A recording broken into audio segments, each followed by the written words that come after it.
iniciando mais um programa Viva a Voz Saúde pela querida rádio Nossa Senhora de Copacabana, no Rio de Janeiro, no bairro do mesmo nome, na Princesinha do Mar, hoje lotada. O sol deu as caras de novo, muita gente estava achando que ele tinha sido sequestrado, mas ele voltou ao Rio de Janeiro e a previsão é de que amanhã o dia esteja ainda mais bonito do que hoje. O programa Viva a Voz Saúde é uma iniciativa da nossa ONG, o Centro de Apoio ao Tabagista, o CAT, e quem vos fala é Alexandre Milagres, sou médico, pneumologista, coordenador da ONG, e nós fazemos esse programa aqui com muito carinho, todos os sábados, há uns 6 anos mais ou menos, e nós temos como foco principal do programa as questões ligadas à saúde, de preferência à saúde pública. Nós costumamos incensar, por sermos apaixonados pelo Sistema Único de Saúde, que a deputada federal Érica Cocai rotulou da melhor forma que eu já pude ouvir um comentário sobre o SUS, ela dizendo que o SUS deveria ser considerado um patrimônio imaterial da humanidade, porque, entre outras coisas, ele é o maior programa de inclusão social do nosso país, né? O Sistema Único de Saúde, ele atende de 0 a 80 anos, a 100 anos. Se você tiver uma queda, fraturar uma perna no interior de uma cidade pequena, basta pegar um telefone e ligar, uma ambulância vai buscá-lo onde você estiver e levá-lo para a unidade de saúde mais próxima. O SUS ele tem todo o potencial de imunização, todas as vacinas são disponibilizadas de forma, eu não digo gratuita, porque os impostos que os cidadãos pagam custeiam esses programas, mas sem custo, objetivamente, para qualquer cidadão, em qualquer faixa etária, em qualquer necessidade. Você, pelo SUS, hoje você faz, por exemplo, transplante renal, você faz transplante pulmonar, você faz transplante de fígado. E são poucos os países do planeta que oferecem essa carga de serviços de forma teoricamente equitativa. A iniquidade a gente luta contra, mas, enfim, é uma coisa que nós conclamamos os cidadãos brasileiros a fortalecer o SUS, a exigir uma melhor gestão e, sobretudo, um melhor financiamento. Mas o programa de hoje, ele toca na saúde como de hábito, mas de uma forma diferente que, no decurso do programa, vocês entenderão. A nossa convidada é uma convidada ilustre, para não dizer que é ilustríssima, e com uma característica que para nós é muito cara. Ela não só é intelectualmente dotada em relação a tudo que ela faz, mas ela também é uma apaixonada, eu a conheço de décadas, ela é uma apaixonada por tudo que ela se envolve. E no caso aqui, por ela ser uma jurista e uma professora de direito, ela tem uma ligação muito forte com as questões jurídicas. Ela vai se apresentar daqui a pouco rapidamente e depois nós vamos falar sobre um tema que eu tenho certeza que a maior parte da população desconhece, que é algo chamado de um plano diretor de um município. Quer dizer, nós vamos discutir aqui o novo plano diretor que está em discussão para a cidade do Rio de Janeiro. Mas antes da gente abordar isso, ela vai precisar explicar do que se trata exatamente um plano diretor. E com isso conclamar as pessoas a partir de hoje começarem a acompanhar essas discussões que são regulares. Essa regularidade a nossa convidada vai explanar para a gente, mas antes da gente entrar no tema, Sônia, queria que Sônia Rabelo, então, se apresentasse para os ouvintes. Primeira vez que ela vem ao programa, apesar de alguns convites anteriores que, por questões de agenda, a gente não conseguiu contemplar os ouvintes com tamanha tamanho conhecimento sobre a matéria. Você apresenta para a gente, Sônia. Então, muito bem, muito obrigada pelo convite, Alexandre. A gente que agradece. E é uma satisfação muito grande a gente estar aqui. Hoje é um momento chave para falar do plano diretor e por isso mesmo eu fiz essa inclusão na minha pauta sobre isso. Eu fui, durante décadas, professora de Direito na Faculdade de Direito da UERJ. O seu site estava 31 anos de magistério, é isso mesmo ou o site está desatualizado? Não, ele está atualizado, é 32, na verdade.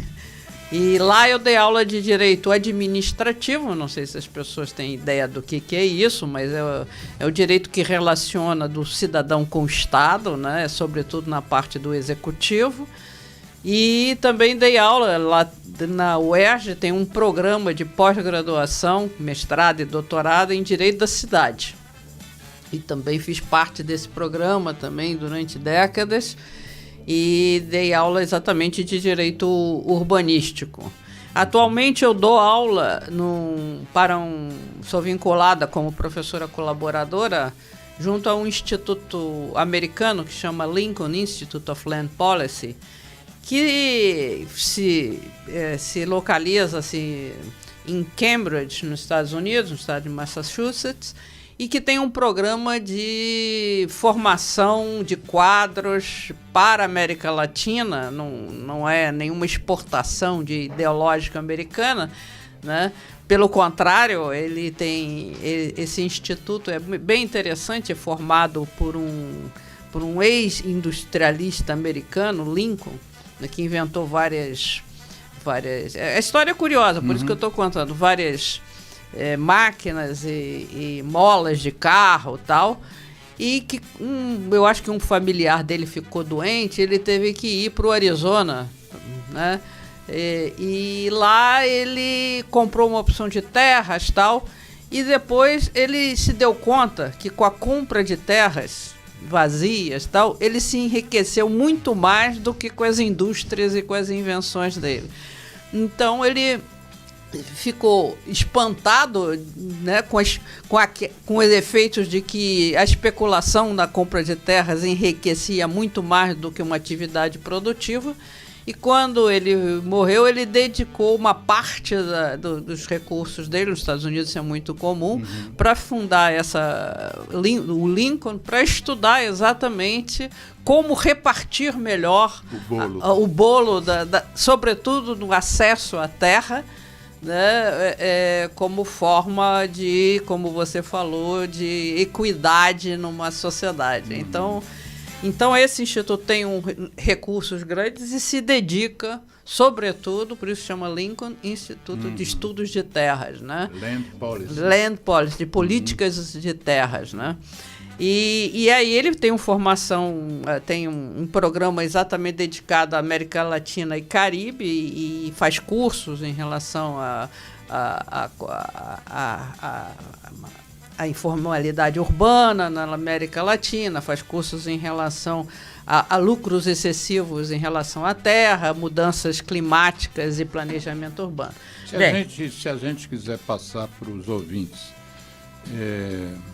como chegar a conhecer melhor esse instituto, você depois passa para a gente um site, o caminho para a gente chegar lá. É só linkar no nome Lincoln Institute of Land Policy, e inclusive esse site, eles disponibilizam trabalhos, publicações, não só em relação à América Latina, como ele atua na China, atua na Europa, atua nos Estados Unidos, então tem inúmeros trabalhos lá publicados. E pelo que eu entendi, você é ligado ao Instituto, mas pelo Instituto você também vai a outros países em nome do Instituto. Sim, para dar cursos, né? A gente vai, especialmente nos institutos, nos países da América Latina, Argentina, Chile, Guatemala, México, enfim, Colômbia. Isso foi difícil trazer você aqui no programa, porque eu me lembro, Geraldo,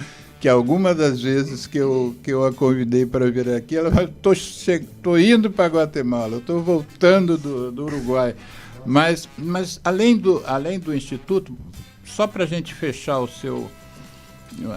para as pessoas conhecerem melhor você, além disso, você também teve uma participação aqui no município do Rio de Janeiro na área da Procuradoria, né? Você foi a Procuradoria, não se chama geral do município, não? Procuradoria Geral do município, que é a advocacia, o grupo de advogados do município, né, que advogam pela cidade, né?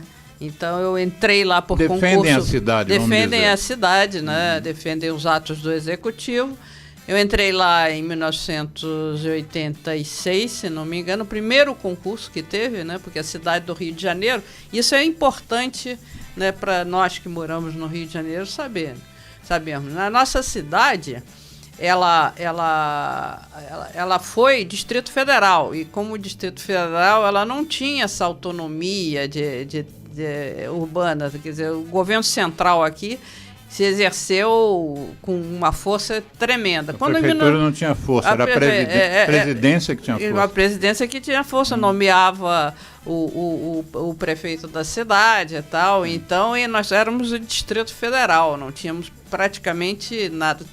Tanto que a decisão, por exemplo, de construir a Presidente Vargas foi na época de Getúlio Vargas. Quem decidiu aquilo não foi o prefeito, não foi a cidade. Então, isso é importante. Para quem não é do Rio, a Avenida Presidente Vargas é uma das principais e maiores da cidade, aqui no centro do Rio de Janeiro. Exatamente. Isso eu acho que explica um pouco, né, por que a cidade do Rio de Janeiro, os habitantes talvez tenham um pouco mais de dificuldade de participar, não tem a tradição de participar na discussão dos problemas da cidade, como tem, por exemplo, a cidade de São Paulo, né, que tem uma tradição grande em relação a isso. Minas Gerais, por exemplo, na discussão do plano diretor, lá em Minas Gerais, que eu fiz uma participação lá também, eles discutiram há 2 anos atrás o novo plano diretor da cidade. E eles lá têm conferências de bairros, né, para discutir cada ponto já há 15 anos. Então eu pergunto aqui, desde quando a gente está discutindo a cidade do Rio de Janeiro? Povo, né? A gente, povo, habitante, saber o que vai acontecer no seu bairro, isso e aquilo. Não tem essa tradição. Então isso é muito importante. Em 1961, a capital, foi para Brasília, né? Então construíram lá tudo, e a cidade foi se esvaziando, imagina, todo um núcleo de poder executivo, poder legislativo, poder judiciário, tudo que concentrasse aqui. Tchau, meu bem, vou para lá, assim, larguei o meu kitnet aqui, agora você conserta aí o que sobrou. Aí a cidade virou uma cidade-estado, até cidade da Guanabara, até 1974, né? E aí tinha muito dinheiro, de 1961 a 74. O ano da construção da ponte Rio-Niterói. Muito dinheiro. Carlos Lacerda construiu o Parque do Flamengo, que as pessoas chamam de aterro, mas não é mais aterro, aquilo ali é um parque. Então a gente tem que mudar a denominação ali, vou passar pelo Parque do Flamengo, né? E em 74 veio em plena ditadura, né? A cidade deixou de ser cidade-estado da Guanabara e virou o município do Rio de Janeiro. Então, o município do Rio de Janeiro nasceu em 1974.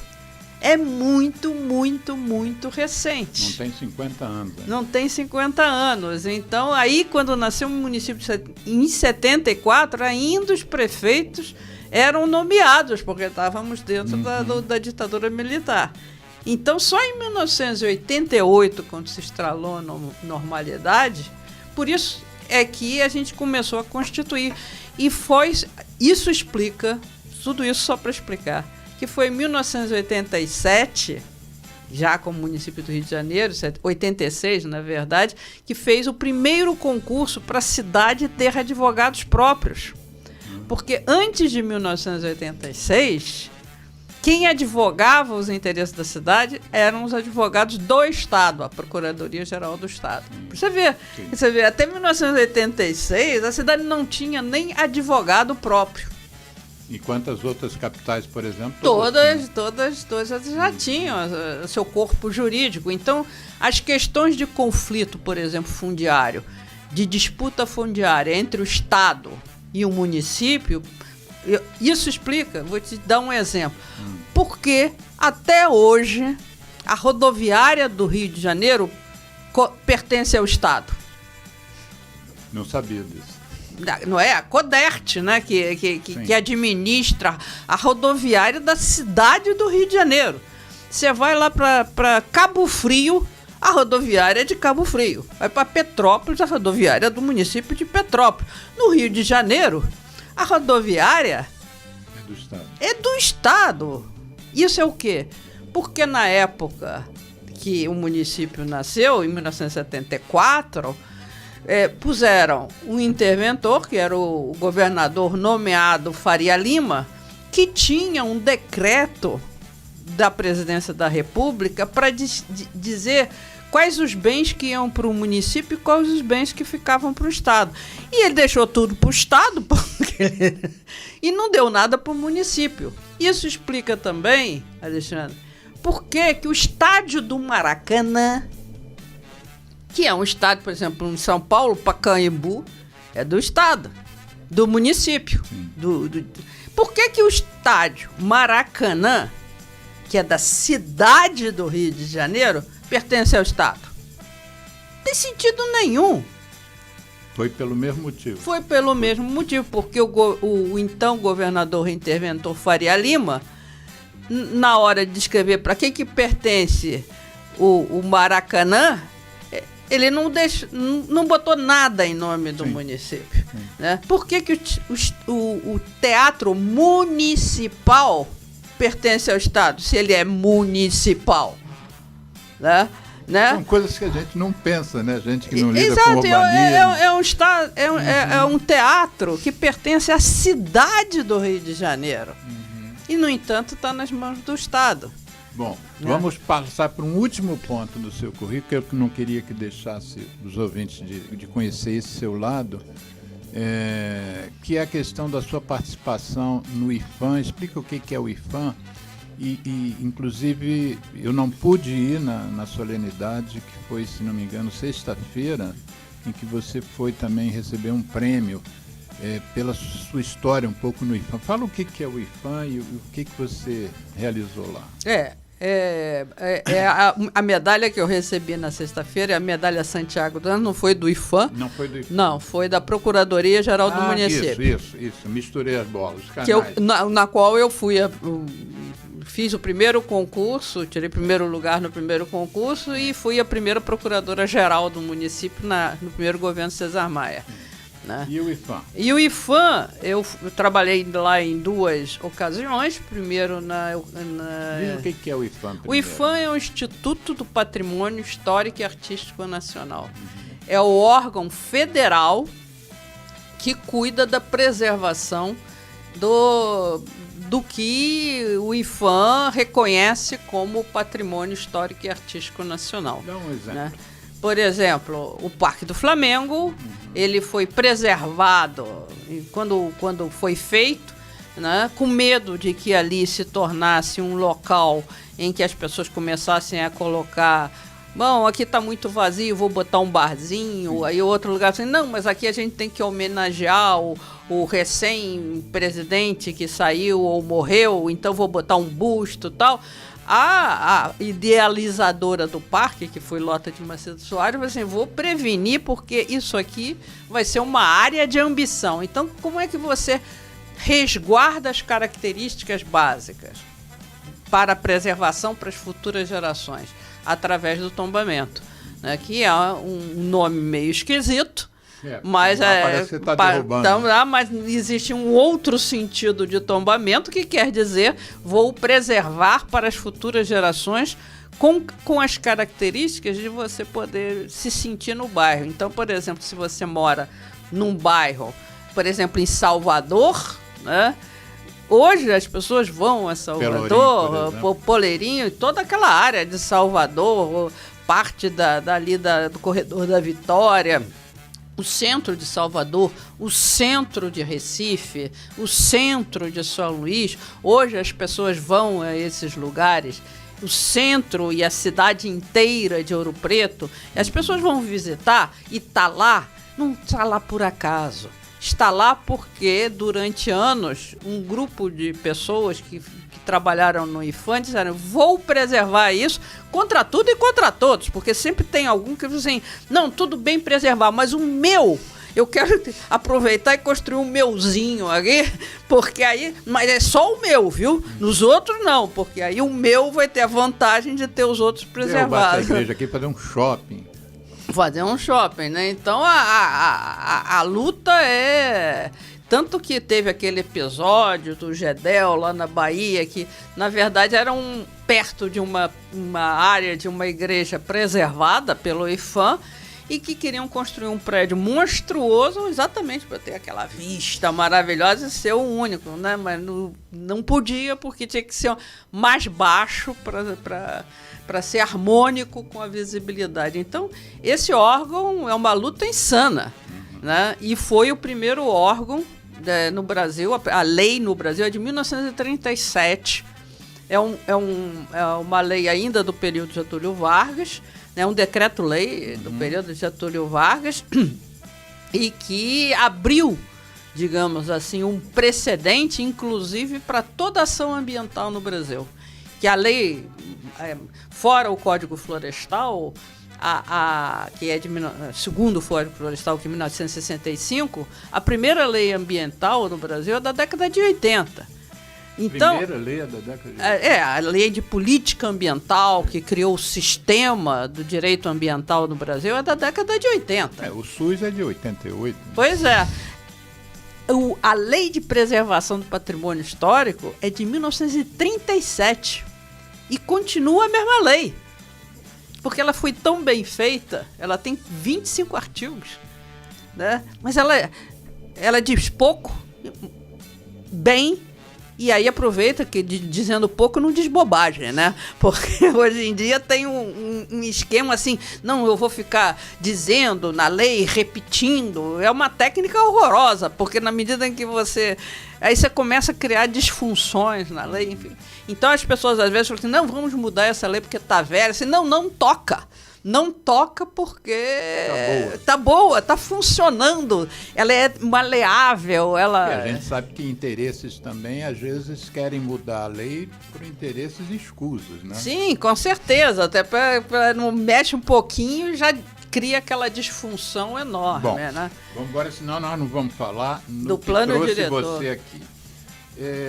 Eu parto da premissa, sem querer minorar a inteligência dos nossos ouvintes, mas já minorando, eu parto da premissa que as pessoas não têm uma ideia clara do que seja isso. Eu digo a maioria das pessoas.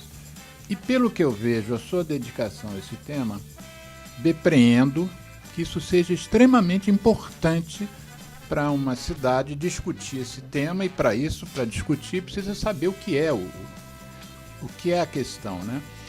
Então fala um pouquinho do histórico dessa questão ligada às cidades, o plano diretor de uma cidade. Um estado também tem plano diretor, o país também tem plano diretor. Como é que esse plano tem hierarquias? Como é que funciona? Explica o que é e qual é a abrangência. Nessa sua pergunta tem várias perguntas, né? Na verdade, a partir da Constituição de 1988, todas as cidades de mais de 20 mil habitantes são obrigadas a ter um plano diretor da cidade, que é a lei que vai dizer como a cidade vai ser construída, são as diretrizes do poder público. Na verdade, são diretrizes do poder público, não. São as diretrizes escolhidas, tecnicamente arrumadas pelos arquitetos, geógrafos, sociólogos, para arrumar e ordenar a cidade na sua construção. Mesmo a e cidade seu funcionamento. Que já está construída, né? Não, porque a maioria das cidades em 88 já estavam todas aí. A cidade, primeiro, não está totalmente construída. Ela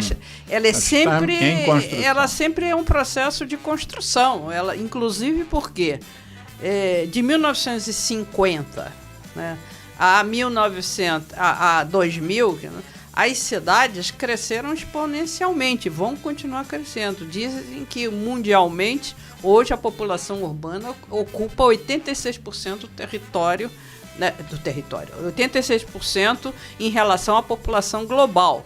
Né? Então, as cidades, né, são um núcleo de crescimento. A pergunta é, como é que a gente vai viver nessas cidades? Como é que se reparte? Como é que a gente se movimenta?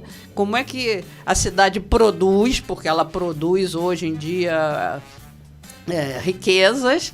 E como é que a gente vive dentro das cidades?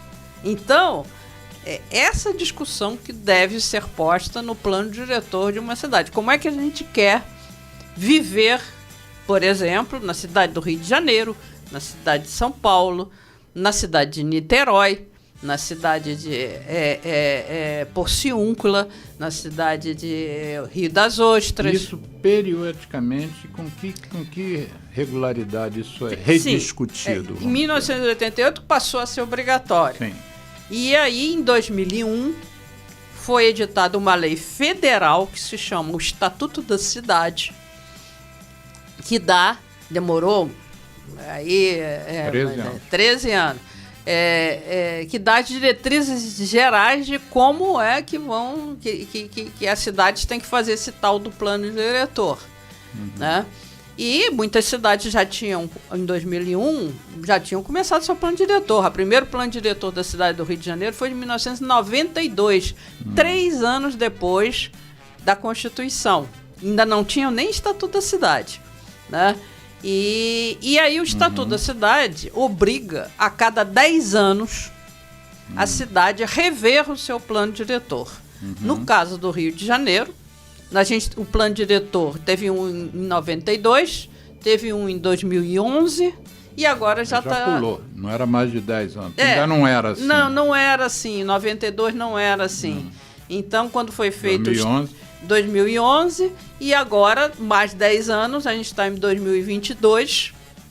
Então, a gente estava no começo do ano, desde o final do ano passado, a gente estava... a cidade agora é obrigado pelo Estatuto da Cidade rever o seu plano diretor. Então, em 2021 começou esse processo de revisão, né? Em plena pandemia, ressalte-se, né? E está em discussão, fazendo elaboração, fazendo audiências públicas, e isso é uma questão que deve ser ressaltada aqui, que começou em 2021, que a gente estava em plena pandemia, inclusive as audiências públicas, quando se estava elaborando, começou-se uma discussão para dizer se podia ser virtual, se não podia ver. Sacrificou bastante essa discussão e veio até 2022, que também não... A cidade em 2022, eu não sei exatamente quanto liberou total, mas ainda estava em processo de recuperação. As pessoas agora que estão se reunindo mais, agora que estão indo nos... Ainda estava na fase de terceira dose da vacina. Exatamente. Então a discussão foi minorada. Além disso, Alexandre, teve a questão desse processo eleitoral que se passou em 2022. Eu acho que a gente ficou aí desde o começo do ano, mas sobretudo desde junho, né, discutindo eleições federais e estaduais. E eleição para deputado federal, deputado estadual. A rigor, a cidade do Rio de Janeiro tem... Essa discussão do plano diretor passou batido, ninguém sabe. E aí vem a pergunta se é legítimo agora, voltou, né? E a Câmara Municipal do Rio de Janeiro está ali querendo finalizar, quando, na minha opinião, tem que dar como dizem alguns filósofos, tem que dar um momento de espera, um momento de... Se é que a gente vai acreditar que esse plano diretor tem efetivamente que ser compreendido pela população, assimilado, discutido, para ser colocado em prática. Você fez uma observação de um outro local, de um outro país, onde há 15 anos você discute, né? Você discute essa questão. Aqui não se discute. Mas, de qualquer forma, tem havido audiências públicas, né? Sim. A audiência pública não é uma audiência fechada entre os parlamentares, é uma audiência aberta. No momento, no estágio atual, que a gente está de conhecimento do tema, quem são os atores que têm comparecido a essas audiências? Assim? Que tipo de interesses têm lutado, seja para o bem ou para o mal, mas que tipo de atores são esses? Houve no processo, quando ainda estava em elaboração no âmbito do executivo, em plena pandemia, houve o executivo, né, a prefeitura fez discussões virtuais, né, e presenciais também, mas algumas discussões no âmbito da prefeitura tinham 4 pessoas na audiência.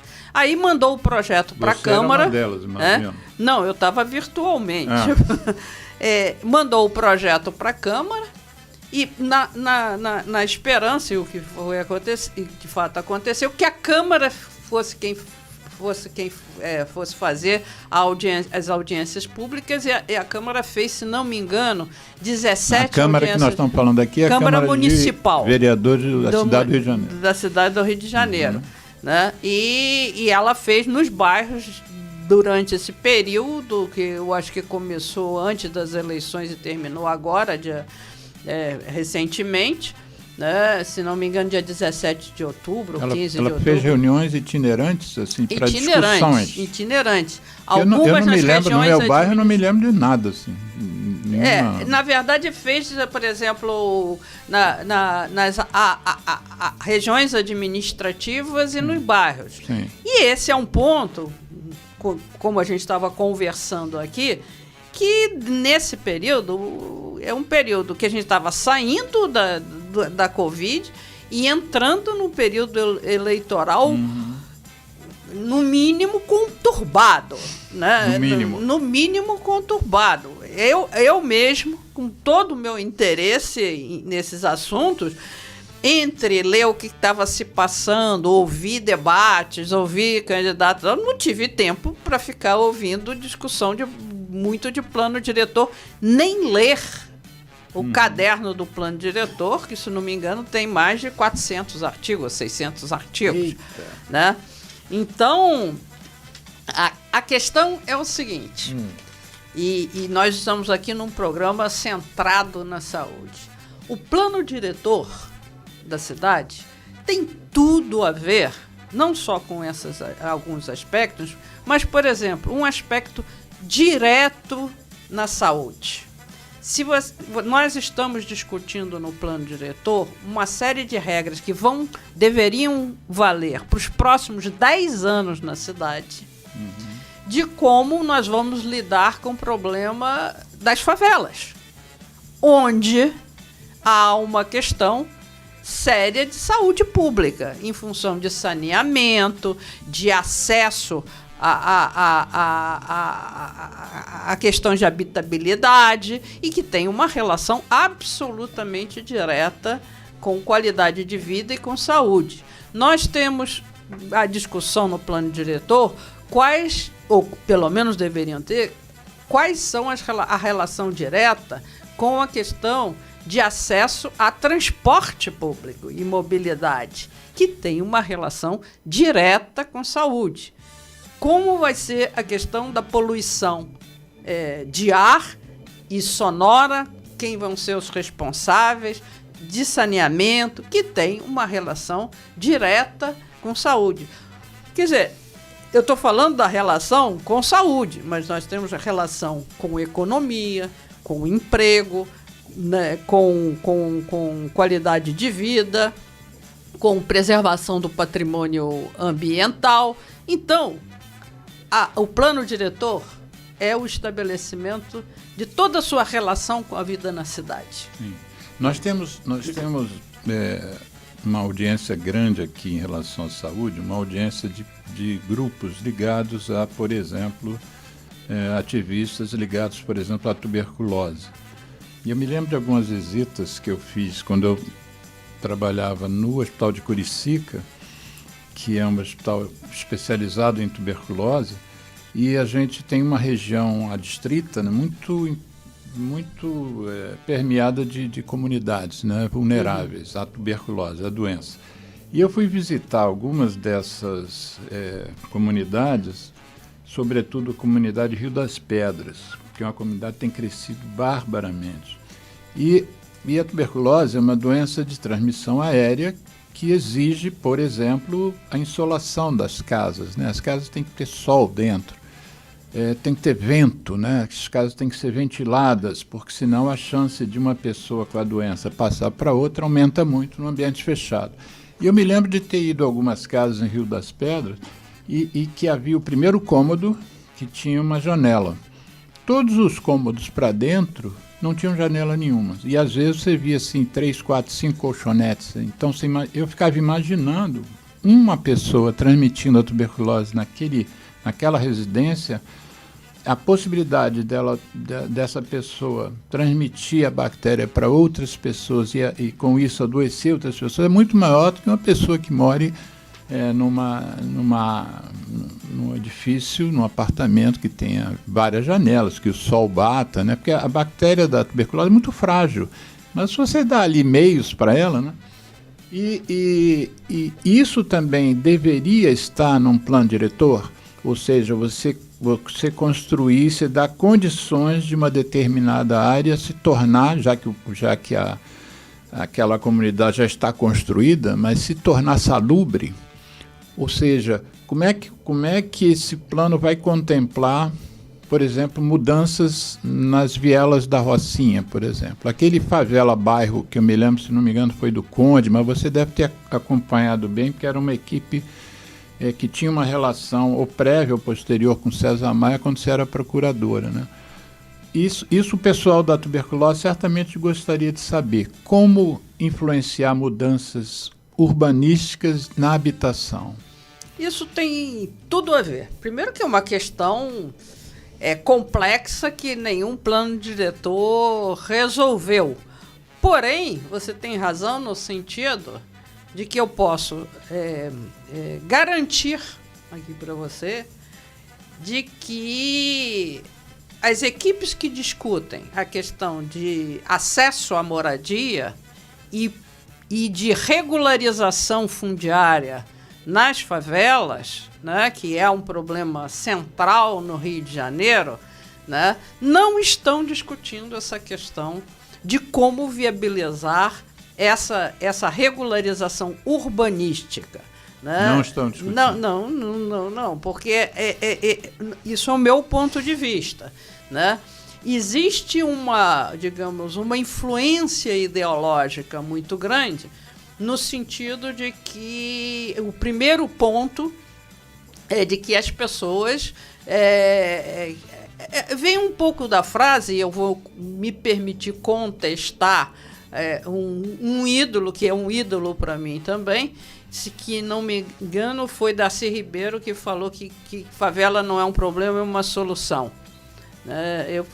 Eu contesto veementemente, não é uma solução. É um problema que a gente não conseguiu dar acesso à habitação digna, regular, com acesso e que as pessoas fazem essa solução, mas é uma solução indigna para um povo que se pretende a ser mais igualitário. Né? Então ela não é uma solução, mas pode ser uma solução indigna, porque não é possível que as pessoas morem assim. Agora, o que vai fazer? Vai dar título para essas pessoas simplesmente para garantir de que elas não sejam expulsas? Quer dizer, a expulsão para lugar nenhum não resolve o problema.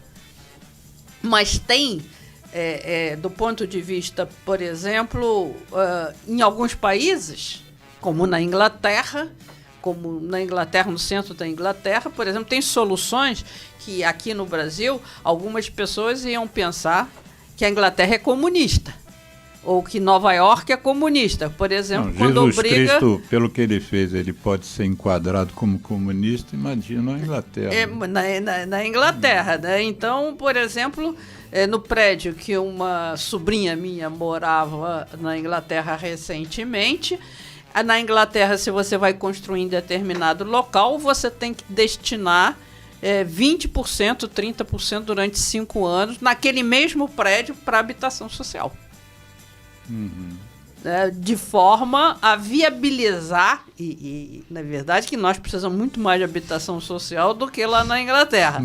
Né? Isso acontece em Paris, acontece em Londres, acontece em Nova York, acontece em cidades americanas. O que para nós que não temos a menor ideia que seja isso, o que significa assim, destinar 30% dos imóveis para habitação social? Traduz isso. Vou traduzir. Então, digamos assim, você está construindo um prédio na Barra da Tijuca, né? Prédio daquele assim, frente para o mar. Você tem que destinar 30% para habitação social. Então, o que é habitação social? A habitação social você classifica pela renda do sujeito, né? E aí o sujeito que não tem renda vai habitar lá, no mesmo prédio, entrando pela mesma entrada. Como proprietário ou como se fosse um aluguel social? Como se fosse, durante 5 anos. 5 né? anos. Então ele não vai se tornar proprietário. Sim. Né? Então, o que eu estou dizendo é que existem inúmeros instrumentos. Sim. Né? Em São Paulo, por exemplo, que não está muito determinado aqui no Rio de Janeiro, né?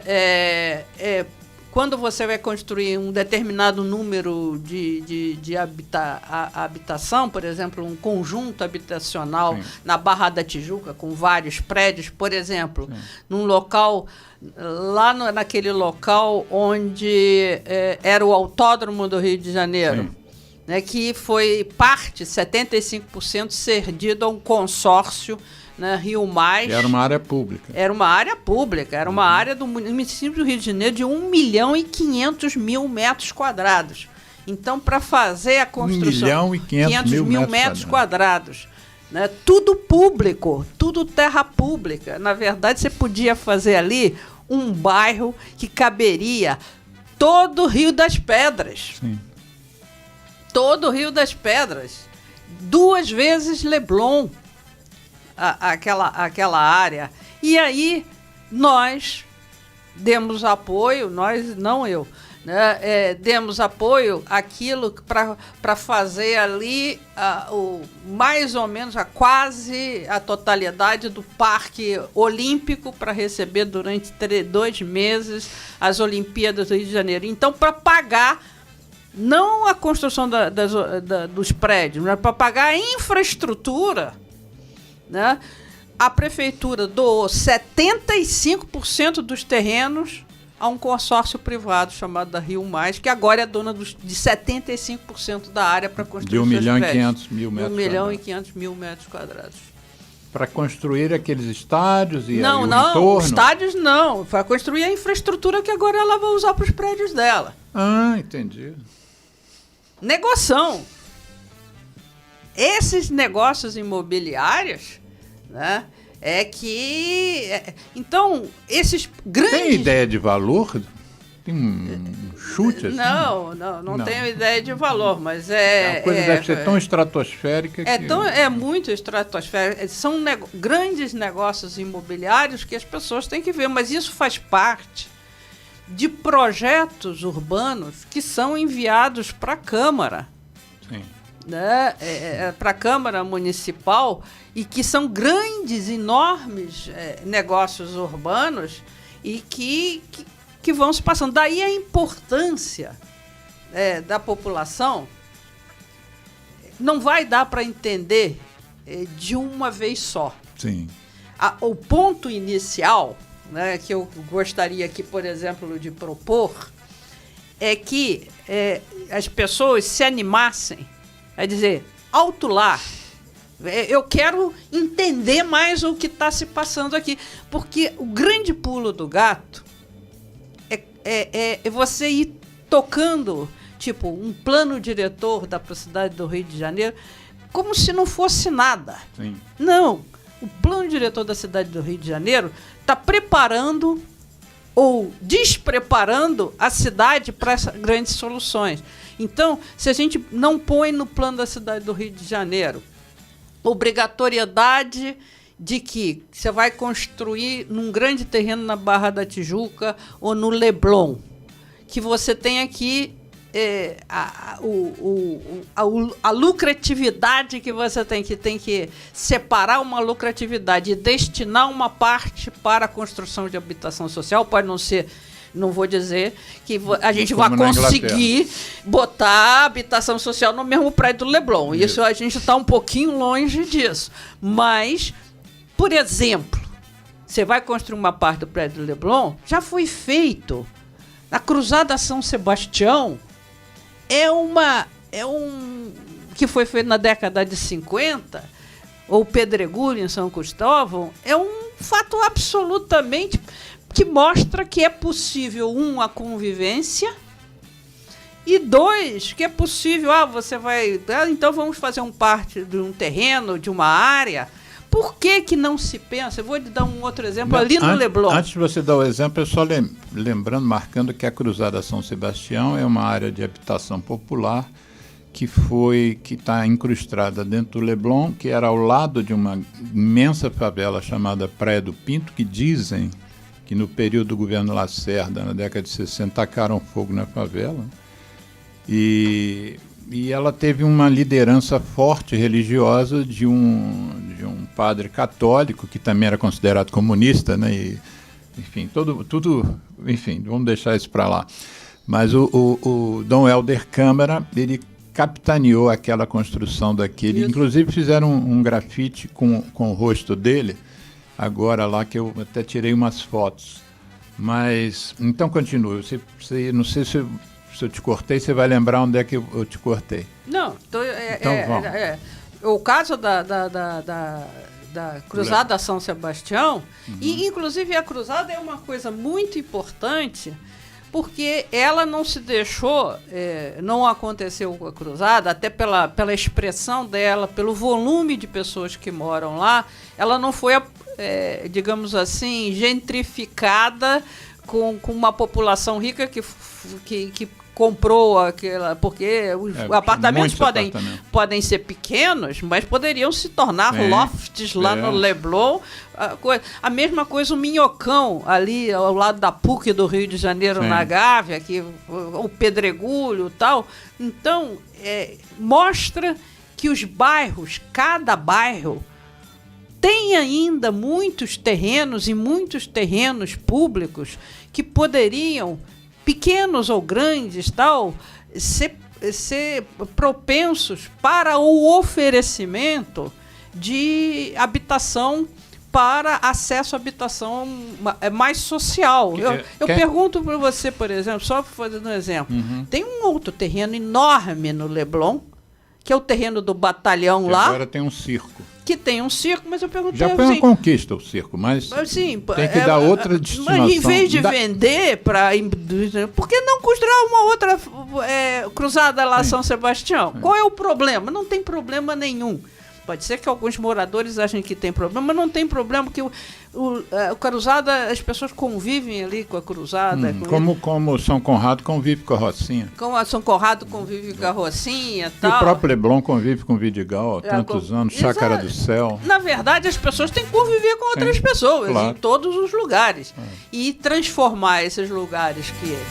a Rocinha, não sei como transformar a Rocinha,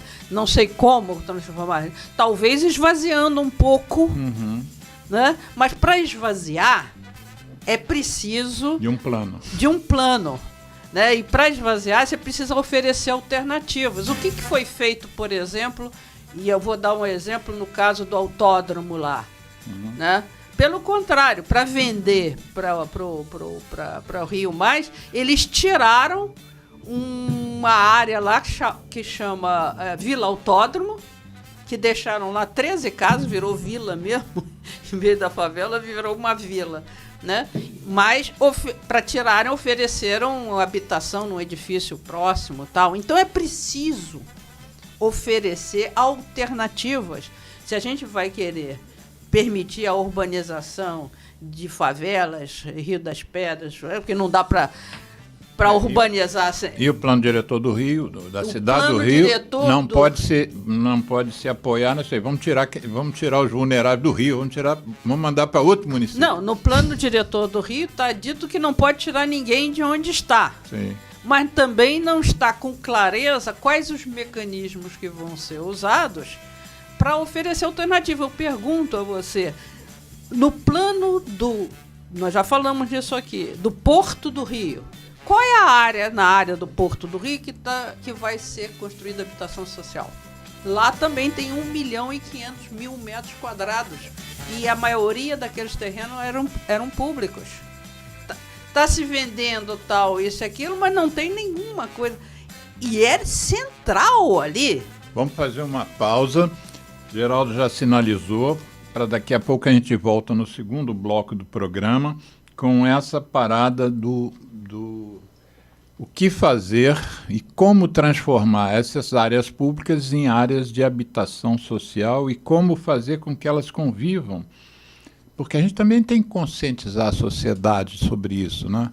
Porque o preconceito, o racismo, enfim, a porofobia, né? Aquela dificuldade de lidar com o pobre, e que o padre Júlio Lancelotti tem falado tanto. Duas musiquinhas sobre cigarro, que é o foco da nossa ONG, o foco principal. ZYU 201, Associação Comunitária Nossa Senhora de Copacabana, 98,7 FM, Rua Hilário de Gouveia, 36, nono andar, Copacabana, Rio de Janeiro. Telefone 3649-3411. E-mail estudionsc@gmail.com.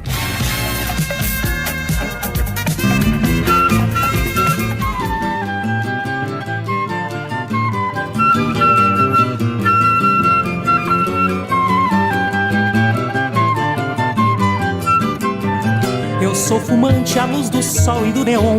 Quem não gosta de cigarro desconhece o que é bom. Para tosse também não sabe que a bronquite infernal, juntamente com pigarro, são meu charme matinal.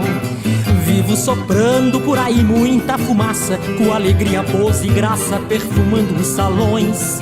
E assim de cores consegui os tons mais belos. São meus dentes amarelos e marrons os meus pulmões.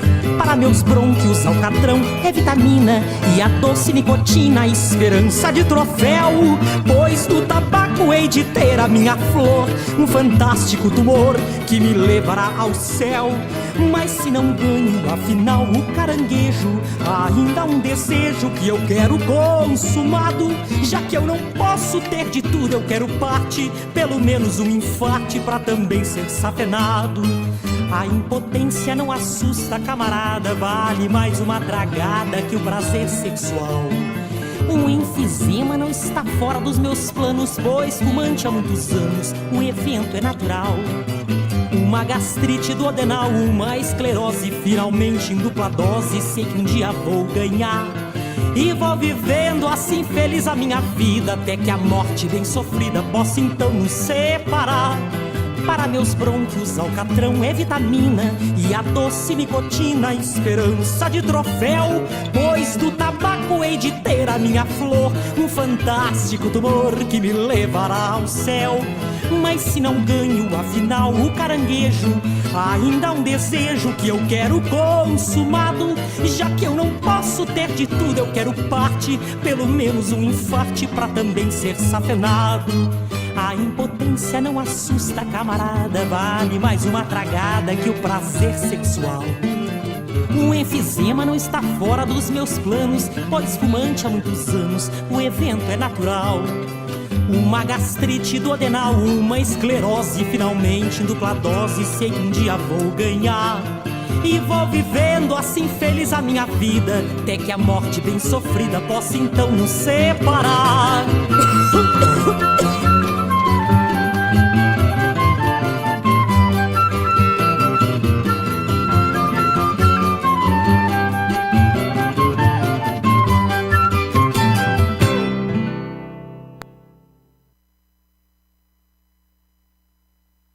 Eu me chamo Tony Garrido, junto de Vange Souza, a gente convida a dizer não ao cigarro, não ao tabaco.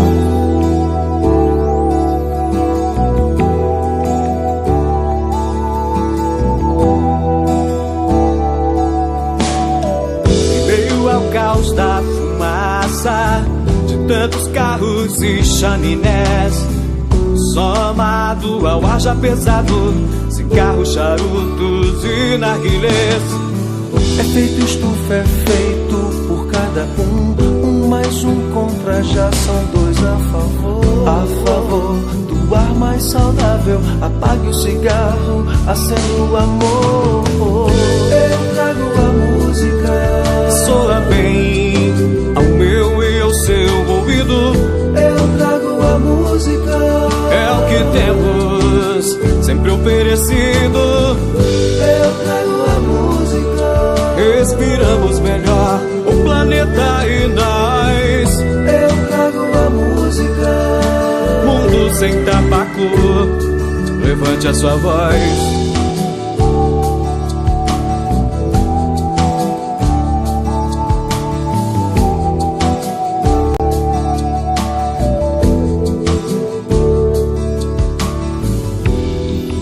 Eu trago a música, soa bem ao meu e ao seu ouvido. É o que temos, sempre oferecido. Eu trago a música, respiramos melhor o planeta e nós. Mundo sem tabaco, levante a sua voz. É feito estufa, é feito por cada um mais um contra, já são dois a favor do ar mais saudável. Apague o cigarro, acenda o amor. Eu trago a música, soa bem ao meu, ao seu ouvido. Eu trago a música, é o que temos sempre oferecido. Eu trago a música, respiramos melhor o planeta e nós. Eu trago a música, mundo sem tabaco, levante sua voz.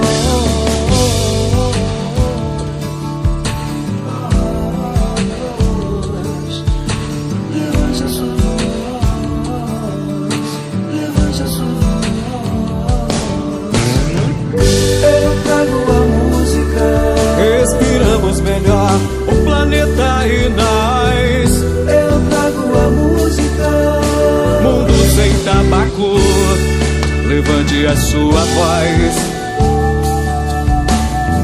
Eu me chamo Vange Souza, junto de Tony Garrido, a gente te convidou a dizer não ao cigarro, não ao tabaco.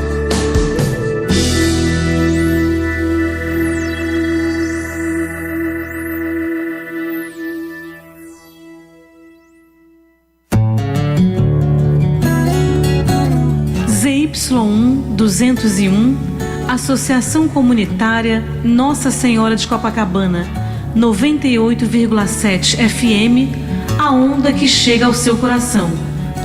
Rua Hilário de Gouveia, número 36, 9º andar, Copacabana, Rio de Janeiro.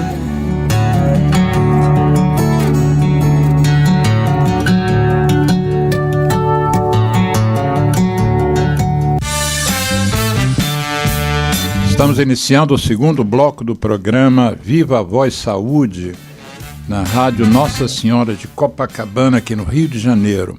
A nossa convidada hoje é uma jurista, professor de Direito, uma ativista na área do urbanismo e diretora de urbanismo da Federação das Associações de Moradores do Rio de Janeiro. Já foi procuradora-geral do município da cidade, já esteve em alto cargo no Instituto de Proteção no IFAM, Instituto Do Patrimônio. de Patrimônio, fala Histórico tudo. e Artístico Nacional. Histórico e Artístico Nacional. Já foi vereadora da cidade do Rio de Janeiro, já presidiu a Rede, o Partido Rede aqui no Rio de Janeiro. Enfim, uma pessoa muito envolvida com a vida da cidade, tem um apreço muito grande por esse tema e atua efetivamente nesse tema. E nós estamos discutindo uma questão que nós julgamos pouco conhecida pelas pessoas, que é uma obrigatoriedade oriunda da Constituição brasileira, que diz que todas as cidades precisam ter um plano diretor. Então, no primeiro bloco do programa, a professora Sônia tentou esclarecer para nós, e acho que conseguiu, apesar da complexidade do tema, o que é o plano diretor para uma cidade, né? O que esse plano tem que pensar. Basicamente, antes do programa, ela listou aqui umas coisas que fazem parte do plano diretor, que, por exemplo, a questão da mobilidade das pessoas, a questão da qualidade de vida das pessoas, do acesso à moradia, ou seja, da política habitacional, da preservação do patrimônio. Isso também tem que estar incluso no plano diretor da cidade, de qualquer cidade, a questão da iluminação, de saneamento, coisas meio que a gente acha que funciona independentemente, mas isso tem que estar, a cidade tem que ser pensada, né? Nós não falamos, por exemplo, aqui, falamos pouco na questão da qualidade de vida, mas uma das coisas que você, Sônia, citou foi a questão da arborização. Qual é a importância da arborização em termos de qualidade de vida? Por que isso tem que ser pensado também dentro do plano diretor? A questão da arborização no Rio, na cidade do Rio de Janeiro, por exemplo, ela é fundamental, né, porque ela está ligada a muitas coisas. Ela está ligada à questão da respiração, né, que as árvores podem captar carbono, né, ela está ligada à questão do sombreamento, né, da cidade e na melhoria do clima da cidade. Então, a questão da arborização e da paisagem da cidade também, porque nós somos pessoas que também estamos ligados à questão estética e da relação com a natureza, e talvez, eu não sou uma especialista, mas também da questão da flora e da fauna da cidade, né? Dos bichinhos que vivem na cidade, dos morcegos que comem os mosquitos, dos passarinhos que voam e tal. Mas no Leblon, onde eu moro, os micos também. Né? Dos miquinhos, quer dizer, tem toda uma relação importante.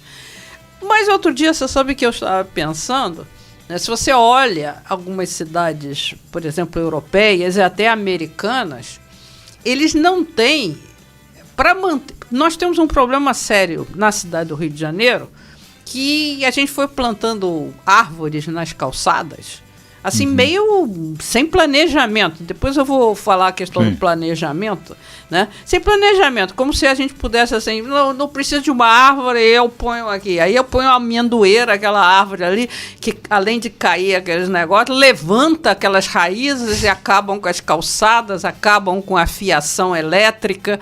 E aí, quando ela já está, assim, nos seus estertores, chega lá o órgão da Conlurb e faz uma poda que, na verdade, corta tudo. Na verdade, isso tudo é falta de planejamento. Sim. Algumas cidades, você vê, europeias, eu convido todo mundo a olhar nos filmes, aí você vê aquelas calçadas magníficas, que é absolutamente essencial para a mobilidade. Sim.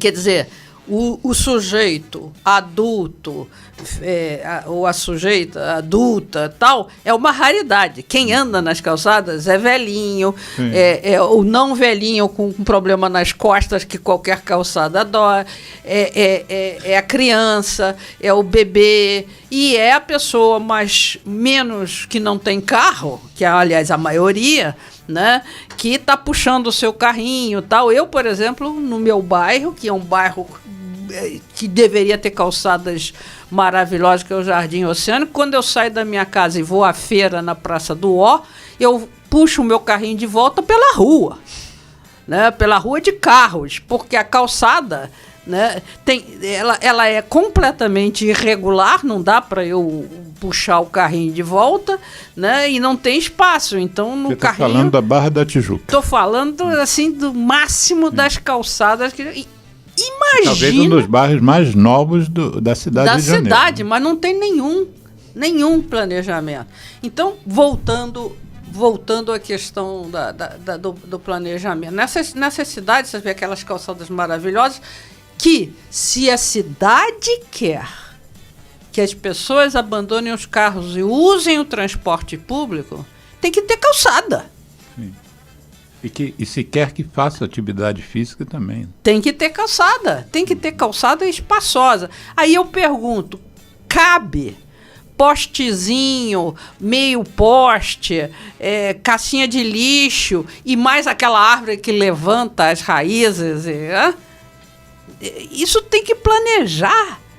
Tudo é mais alguma coisa. Nessas cidades, às vezes não tem árvores, mas tem em cada 50 um parque com as árvores, com coisa e tal. Então, é uma questão de se planejar. Vou dar um exemplo que eu gosto muito de dar, me permite aqui fazer. Se você vai construir uma casinha para você morar, aí você fala assim, eu só tenho dinheiro para um quarto. Aí você faz o quarto, lá, aquele quadradinho. Assim, não, mas agora eu preciso do banheiro. Aí se você não desenha o banheiro, aí você faz aquele negócio, você vai botar a pia, aí você vai botar o sanitário, aí você assim, eu vou botar o chuveiro, aí não cabe o chuveiro. Por quê? Porque você não desenhou e acabou a pia ficando na entrada ali do banheiro. E aí você tem a pia que você não dá para entrar, depois você tem o sanitário, depois não cabe a coisa. Aí você esqueceu, assim, agora eu vou construir mais um quarto. Mas aí você não planejou o quarto antes, né? E aí você agrega o quarto, né? E aí você não tem, a janela não cabe a janela, e aí você precisa do outro quarto, e aí você não tem a passagem.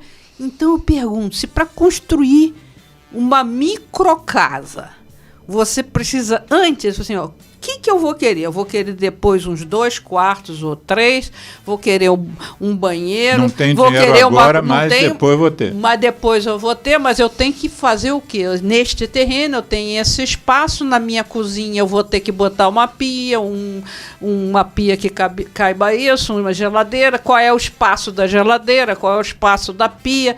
Como ela vai se comunicar com quintal, eu tenho que planejar esta minha casa para o futuro de 2 quartos, um banheiro, uma cozinha, uma sala. Se eu não planejar, não vai caber o vaso.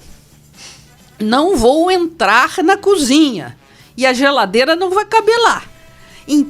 Pergunto, se a cidade, que é um negócio enorme, eu não planejar, imagina o caos que ela vai se tornar. Esse que se chama de planejamento. Sim. E neste planejamento da cidade tem que caber as vontades das pessoas.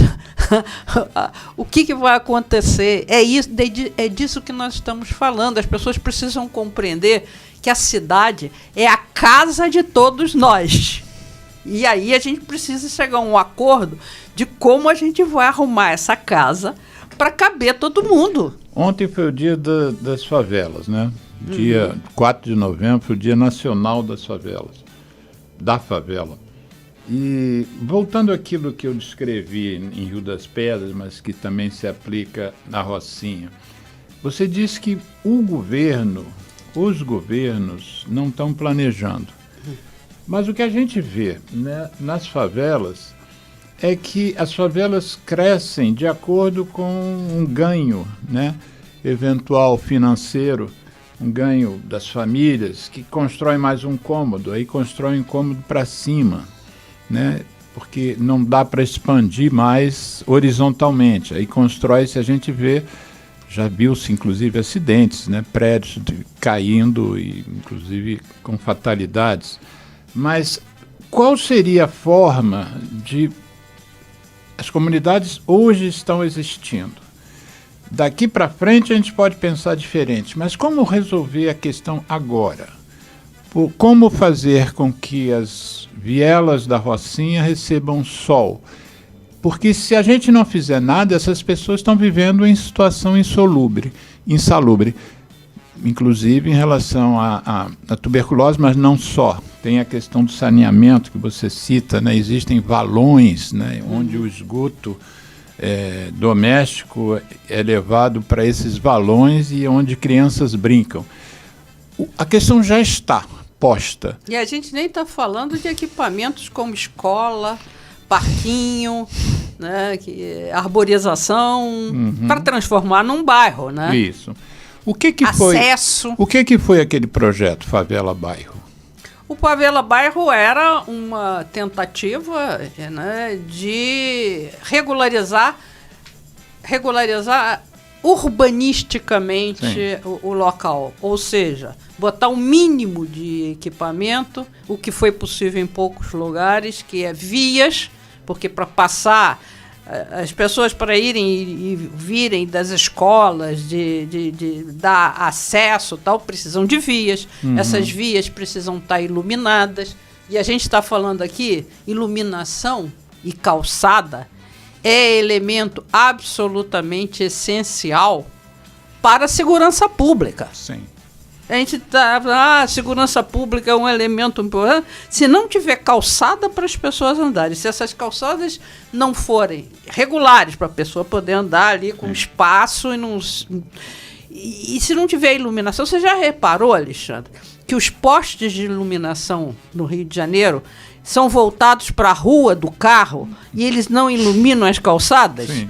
Iam iluminar. Eles ficam de costas para a calçada. Eles ficam de costas para as calçadas. Quer dizer, quem precisa de luz é o transeunte da calçada. Claro, o carro tem farol. O carro tem farol. Né? São coisas tão simples, Sônia.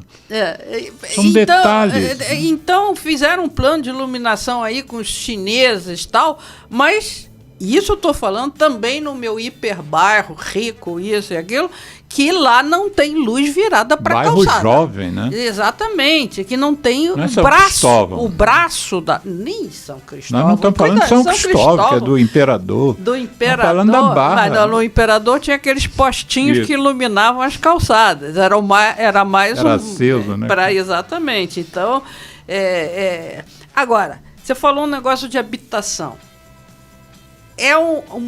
Essa questão das favelas e da habitação, ela tem, eu acho que não tinha que ser só o plano diretor, não. É um plano de, tipo assim, de 20 anos, construir com todos um plano de 20 anos para a habitação.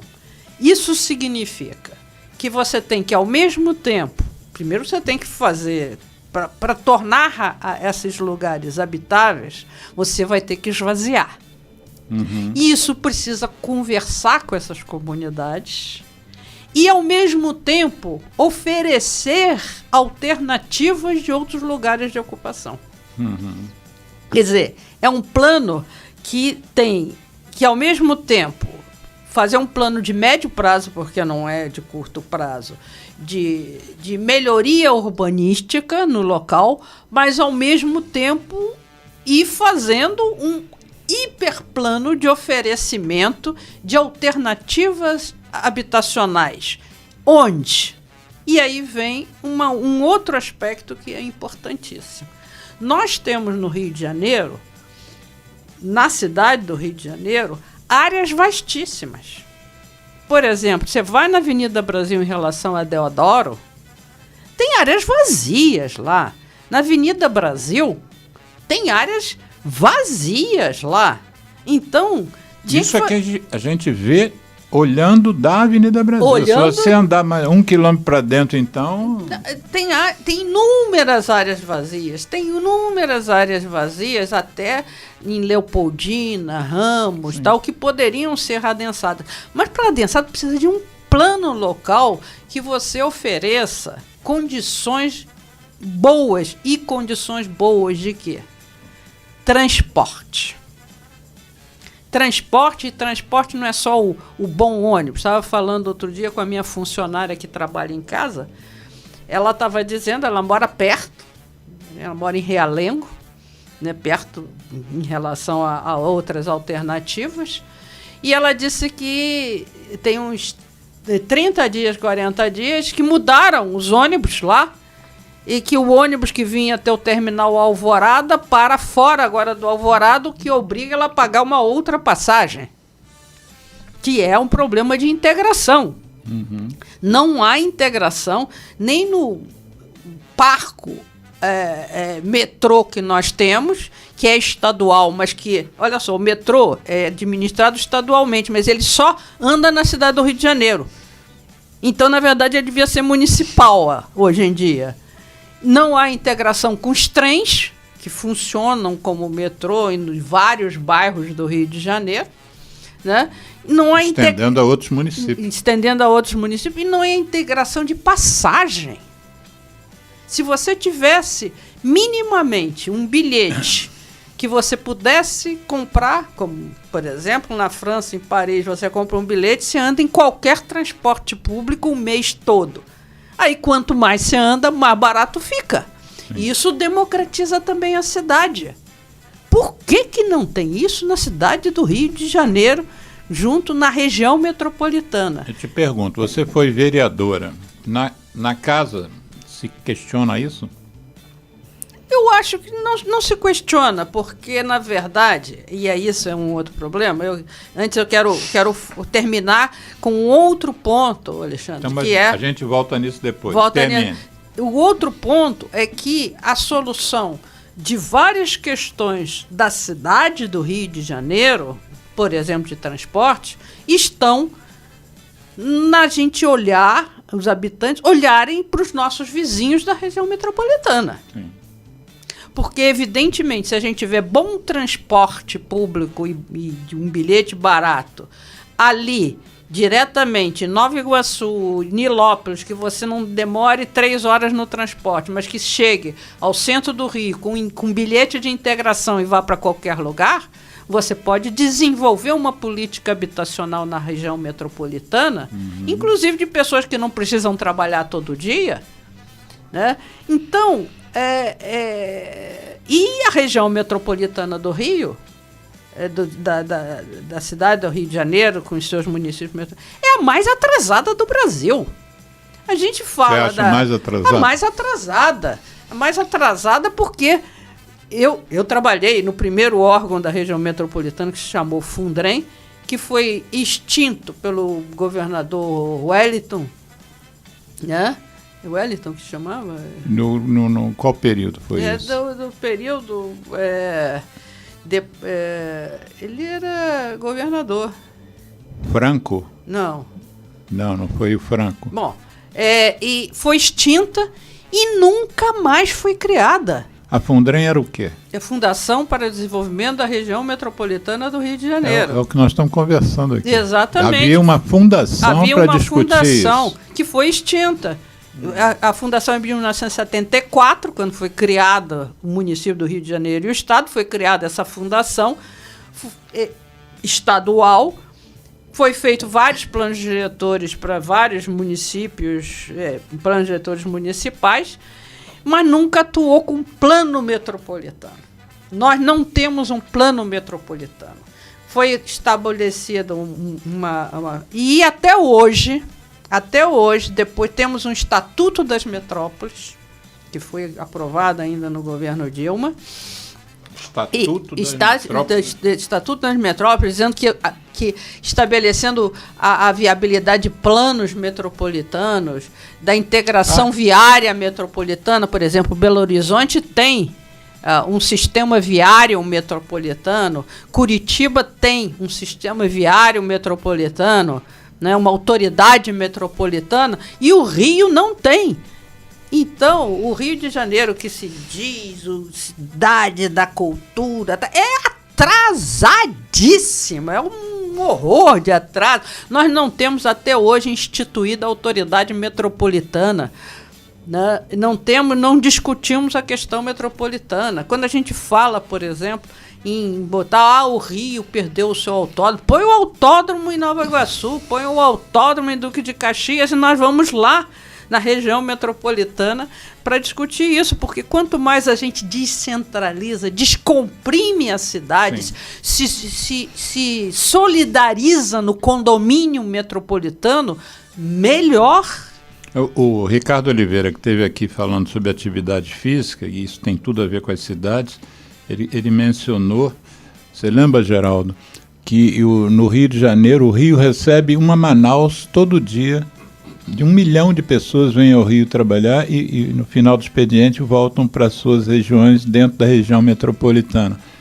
E há que se pensar na integração de discussão dentro dos municípios, como, por exemplo, desenvolver polos econômicos fora do eixo da cidade do Rio de Janeiro, para que também o Rio se desafogue, né? Porque o Rio aparentemente não tem condições de dar o transporte adequado, né? Não há como a gente sustentar economicamente, mas do ponto de vista humanitário também, tantas questões se você não conversa, se você não discute, né? Me chamou muita atenção você ter tido no passado uma fundação para discutir a integração, e agora que a cidade, sei lá, multiplicou não sei por quanto, de 74 para cá, a gente não tem nenhuma discussão nesse sentido. Teve uma discussão há 3 anos atrás, com o projeto do Plano Metropolitano, que está parado na Assembleia Legislativa do Estado há 3 anos. E os governadores, isso nunca... agora, nas eleições para o governo do Estado, claro que houve uma disputa que só se discutia bobagens, quem é quem, coisas absolutamente personalíssimas, nem se passou a questão de quem ia fazer a instituição efetivamente para funcionar a região metropolitana, para isso efetivamente funcionar. Que tem que ser discutido aonde a gente vai botar, por exemplo, um hospital de ponta, precisa ser no Rio de Janeiro. Isso tem também, tantos assuntos, tem também uma relação com o problema tributário, né? Porque existe na repartição tributária, de quanto mais indústrias você tem no teu território, mais você recebe uma cota de ICMS, isso e aquilo outro. Então eu costumo dizer, por exemplo, de municípios que têm os royalties do petróleo, como Rio das Ostras, como Campos, como Macaé, mas que recebem água de Friburgo, de Macaé, de cima, né? Então, a água deles vem de uma área de preservação que não recebe os royalties do petróleo. Então, eles ficam ricos do royalties do petróleo, mas o essencial vem de outro município. Então, a gente precisa de um sistema tributário mais solidário, para que umas cidades da região metropolitana, que só tem como receita o IPTU, e que eram chamadas de cidades dormitórios, e ficam lá disputando para puxar uma industriazinha, para ter um recursozinho de uma parcela do ICMS ou do IPI lá, e por exemplo, o Rio de Janeiro querendo ter tudo no seu território, porque aí ele vai enricar ainda mais, dane-se, desculpe o termo, o meu vizinho. Quer dizer, botar a questão do equilíbrio, nem digo solidariedade, que já é uma palavra quase que... comunista também, mas do equilíbrio. O equilíbrio é inteligente, né? Se você quiser viver bem, você não precisa nem apelar para a solidariedade. A gente apela para a inteligência que decorre do equilíbrio. Todos melhorando, nós não vivemos como uma ilha. Não dá para viver como uma ilha. A questão do clima já falou que eu não vou sobreviver sozinho. Não tem essa hipótese. Ou sobrevivemos todos, né? Então, ou melhoramos todos, ou eu vou ficar enjaulado dentro de casa porque eu não vou poder sair na rua. né? Qual é a outra questão que você... Nós vamos trazer aqui, em breve, uma socióloga que estuda a questão do acesso às unidades de saúde e qual é a interferência da insegurança pública nisso, né? Quer dizer, eu vejo, por exemplo, lá em Caxias eu atendo um ambulatório de uma coisa que eu gosto de fazer, que é tratar tuberculose, e você vê, às vezes, o paciente faltou a consulta, às vezes ficou até sem remédio durante alguns dias, porque ele não conseguiu sair da comunidade dele, né? Ah, sim. Então, ela é uma estudiosa em relação a essa interferência da saúde, da segurança pública e no acesso às unidades de saúde e ao próprio tratamento da saúde. Dentro do plano diretor, obviamente que esse plano, você disse, tem quantos artigos? Eu acho que ele tem mais ou menos uns... Você falou em 400 alguma coisa? No mínimo isso.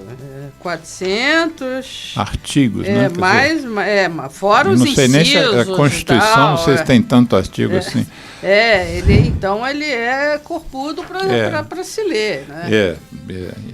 Enfim, mas tudo que foi colocado lá provavelmente foi colocado com algum objetivo, né?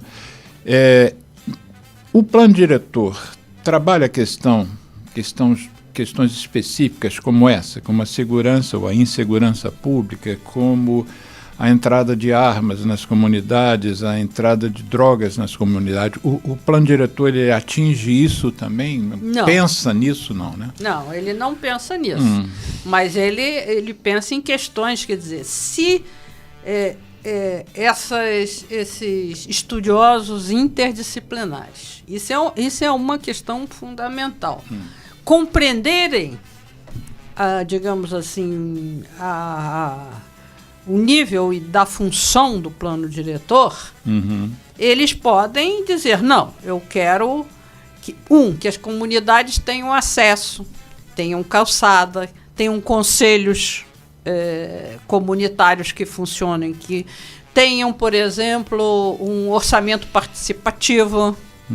Então, é uma coisa indireta. Na medida em que você coloca nas cidades alguns equipamentos, por exemplo, se eu não tenho no bairro um equipamento de saúde, eu estava falando da minha funcionária, que estava falando duas coisas. A questão da passagem, que mudou ali o ponto do ônibus para fora do terminal Alvorada, e ela teve que pagar uma passagem. E ela me disse assim, além do mais, ela me chama de doutora Sônia, os ônibus, vêm tão cheios, mas tão cheios, que aquele lugar que a gente segura está despencando, porque é muita gente que segura lá. Então a qualidade é muito, muito ruim e as pessoas vêm cheias. Então eu estou te dizendo, nas comunidades precisa ter, ela diz, por exemplo, que os postos de saúde funcionavam muito bem. E que agora o plano não funciona. Então, para isso, você precisa as pessoas precisam saber como é que a arrumação do território funciona. Você disse, Sônia, aqui numa conversa que a gente estava em off, a questão, já que você está falando da sua colaboradora, a questão das formas de participação das pessoas e a comunicação do que é isso que nós estamos conversando aqui hoje, o que é o plano diretor, como é que o cidadão entra em contato com esse tema, como é que a pessoa pode participar disso? Primeiro conhecendo, né? Mas na verdade, é um processo dificílimo. Primeiro porque é uma questão que você pode ver, é uma questão complexa, mas nada que a gente não possa e deva dar conta. Né? A primeira coisa é estabelecer um acesso à informação, que na cidade do Rio de Janeiro, no estado do Rio de Janeiro, a gente não tem. Em São Paulo tem. Você entra no site da Prefeitura de São Paulo, é um site que você tem todas as informações da cidade. No Rio de Janeiro é um horror o nível de informação. Você não tem lá, por exemplo, uma comunicação sobre transporte. aonde é que você vai buscar fora o Miguel Couto, isso, onde que está o médico de saúde, quem vai... Por exemplo, uma coisa fácil, que qualquer empresa tem. Assim, se você um cidadão cadastrado no bairro, você apertar um botão lá na Secretaria de Saúde para saber aonde que é o posto de saúde mais forte e quem tem os médicos lá atendendo. Não seria ótimo? Sim. Que remédios tem à disposição? Isso, do ponto de vista de informática, hoje em dia, com Pix no Brasil, como é que você não tem acesso? Eu, morando em Realengo, qual o horário de funcionamento do posto de saúde, que devia ser 24 horas? E quem são os médicos que estão atendendo e quais são as especialidades? Por que a população não tem isso? Mas há outras experiências nesse gênero aqui no Brasil?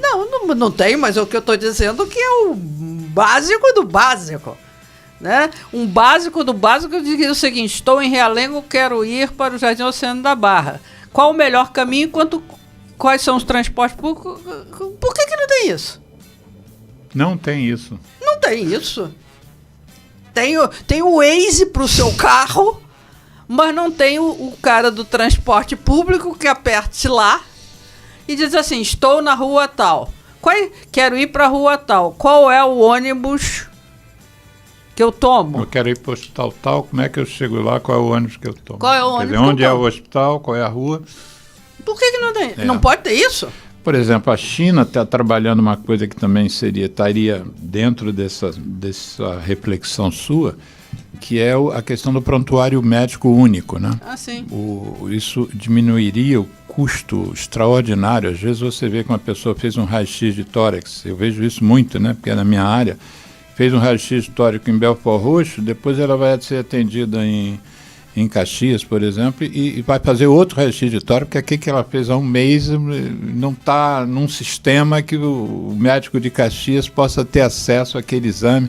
Só que o raio-x de tórax é relativamente barato, se bem que é cumulativo, a despesa acaba sendo alta. Mas isso acontece com tomografias, com cirurgias, com internações, por exemplo, numa terapia intensiva, que aquilo não está no histórico do paciente. Então eu atendo um paciente, sei que ele foi internado em tal lugar, mas foi tratar o quê?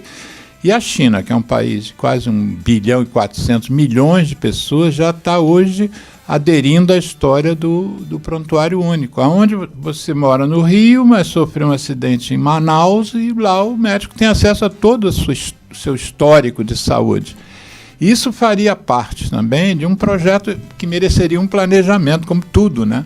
Como tudo. Eu sei que você é gestora, já, além de ser professora, né? Mas você trabalha, por exemplo, em direito administrativo. E o Estado que você teoricamente defendia, né? Como procuradora, o Estado no sentido literal, né?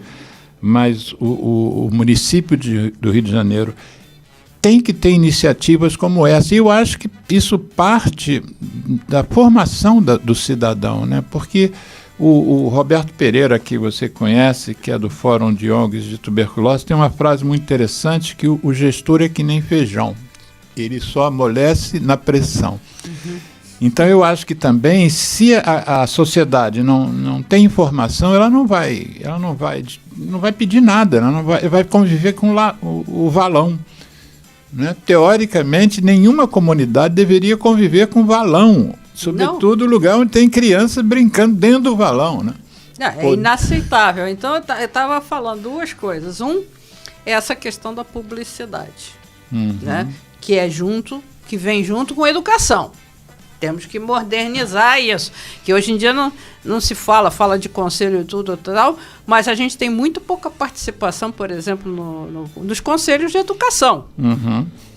A gente sabe, por exemplo, nas escolas nos Estados Unidos, as escolas são um núcleo, e a gente tem muitas escolas no Rio de Janeiro. Núcleo de? Um núcleo de convivência da comunidade, Sim. de discussão da comunidade e tal. Né? É um núcleo importante, as escolas, e trabalhar inclusive de doação voluntária, de quais os currículos que a gente pode dar nas escolas, explicar. Né? Então, eu acho que sem informação, sem publicidade, a gente não está nem no começo. Não dá nem para avançar. A né? Fiocruz fez um movimento no ano retrasado, que ela dizia que a informação é um direito da cidadania. Uhum. A informação não pode ser vista como uma benesse que o Estado está dando é uma obrigação do Estado. Né? Deveria, pelo menos, ser. No planejamento de várias cidades, por exemplo, europeias dos Estados Unidos, você tem antigamente era afixado, por exemplo, em Paris, no bairro, né, no arrondissement lá, de todas as licenças que as pessoas estão pedindo de construção. Eu te pergunto, no bairro que você mora, seja ela qual for, você sabe quem pediu alguma licença de construção? Nunca. Ninguém sabe. Aliás, o segredo, ele é a arma dos grandes negócios. E a cidade não pode ser um segredo. Então, número 1, primeiro que a participação, a comunidade tem que exigir. Mas para exigir, ela precisa de 2 coisas.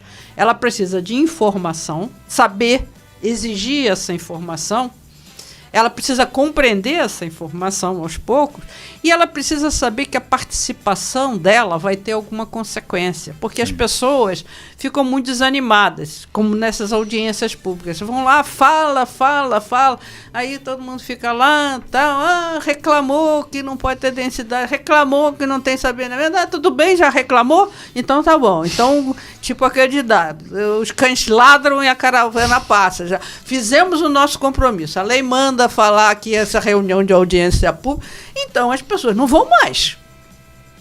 Porque fala, faz uma catarse lá e o poder público não dá a menor bola, não dá o menor retorno. E às vezes a pessoa vai até o judiciário e demora tanto, e o judiciário, aí não vai mais. E aí o poder público conta com isso. Conta com desânimo. Quem não desanima? Quantas vezes a gente pensa assim, não, agora vou desanimar. Não tem mais jeito. Né? Mas tem que continuar, né? Porque é isso também que conta com a gente desanimar. E eu queria fazer um último mesmo, nós temos 5 minutos, infelizmente. Último reparo. A gente está falando de melhorar a vida das pessoas. E quando a gente pensa em melhorar, geralmente a gente pensa em melhorar assim, tem que dar mais dinheiro para as pessoas. Eu falo que uma forma de melhorar a vida das pessoas, ainda que a gente não tenha dinheiro, é melhorar os serviços públicos. Uhum. Se você melhora muito as escolas, melhora muito, se você dá realmente ensino, que a gente tem gratuito e muito bom nas escolas. E nessas escolas tem espaço suficiente para botar uma quadra de esporte, para dar esporte, para dar cinema, para dar uma biblioteca, nem que seja para ficar olhando revista, para ler, para fazer movimentos de teatro. Se você dá um posto de saúde a cada metade de bairro, 2 no bairro, 3 no bairro, um posto de saúde que funcione 24 horas, muito bom. Se você dá calçada para as pessoas, se você dá iluminação para as pessoas, se você dá esgotamento sanitário para as pessoas, se você dá uma passagem que você possa circular por todo lugar, se você dá um bom transporte para as pessoas, se você dá um aluguelzinho, um lugar que a pessoa pode pagar uma coisa social, não precisa dar dinheiro, porque você deu educação, você deu saúde, você deu calçada, você deu mobilidade para as pessoas irem e virem.